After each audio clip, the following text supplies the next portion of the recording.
అందరికీ నమస్కారం.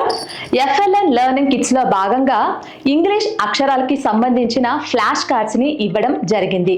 ఈ ఇంగ్లీష్ ఆల్ఫాబెట్స్ ఫ్లాష్ కార్డ్స్ ని ఉపయోగించి పిల్లలకి ఆల్ఫాబెట్స్ ఎలా నేర్పించాలో తెలుసుకుందాం.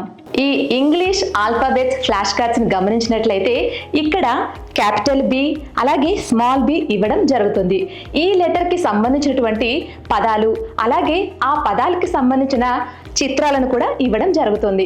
ఉదాహరణకి B for bed, ball, bee, bat, butterfly, bird, bananas, balloons.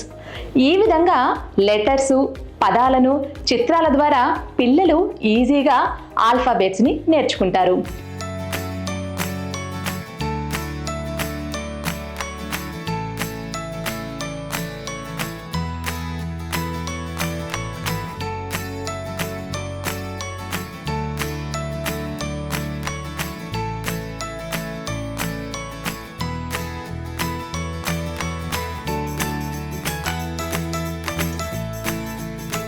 పిల్లలను చిన్న చిన్న సమూహాలుగా చేసి ఈ ఇంగ్లీష్ ఆల్ఫాబెట్స్ కార్డ్స్ ద్వారా వారికి లెటర్స్, వొకాబులరీ, పదాలను ఈజీగా నేర్పించవచ్చు మరియు నిపుణ్ లక్ష్యాలను సాధించవచ్చు.